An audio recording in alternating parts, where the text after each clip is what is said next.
Man of mass junior NTR Koratala Siva కాంబోలో వచ్చిన ఫిలింని దేవరా నిన్నటి రోజున ఈ సినిమాని గ్రాండ్గా విడుదల చేశారు బాక్స్ ఆఫీస్ దగ్గరికి. సినిమాకి పాజిటివ్ టాక్ అయితే వినిపించింది. దేవరా చిత్రం బాక్స్ ఆఫీస్ దగ్గర డే 1 ఎంత వసూలు రాబట్టింది?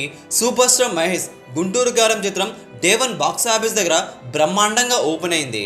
మెగాస్టార్ చిరంజీవి కొరటాల కాంబోలో వచ్చిన గత ఫిల్మే ఆచార్య. డే 1 బాక్స్ ఆఫీస్ దగ్గర వసూలెంత సినిమాలకి తెలుసుకుందామా పదండి.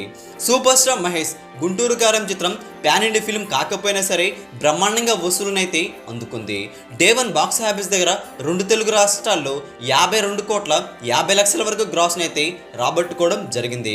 ప్రపంచవ్యాప్తంగా గుంటూరు కారం చిత్రం 83 కోట్ల వరకు గ్రాస్నైతే రాబట్టుకుంది. సినిమా బాక్స్ ఆఫీస్ దగ్గర ప్యాన్ ఇండియా ఫిల్మ్ కాకపోయినా సరే ఈ రేంజ్లో ఓపెనింగ్స్ రావడం అంటే సూపర్ స్టార్ మహేష్ క్రేజ్కి నిదర్శనమని చెప్పాలి. ఇక మెగాస్టార్ చిరంజీవి కొరటాల కాంబోలో వచ్చిన గత ఫిల్మ్ని ఆచార్య మొదటి రోజు టాక్ తేడాగా రావడంతో వసూలు సరిగ్గా రాబట్టుకోలేకపోయింది. ఏపీ తెలంగాణలో 40 కోట్ల వరకు వసూలునైతే గ్రాస్ రూపేణ అందుకోగా ప్రపంచవ్యాప్తంగా 52 కోట్ల వరకు గ్రాస్ అయితే అందుకుంది. సినిమాకి ఇటు టాక్ వచ్చి ఉంటే మెగాస్టార్ చిరంజీవి స్టార్డమ్ ఏంటో తెలిసి ఉండేది. బాక్స్ ఆఫీస్ దగ్గర భారీగా వసూలు వచ్చి ఉండేవని ట్రేడ్ వర్గాలు చెబుతున్నమాట. దేవరా చిత్రం ప్రపంచవ్యాప్తంగా డే 1 అయితే బ్రహ్మాండంగా పూర్తి చేసుకుంది.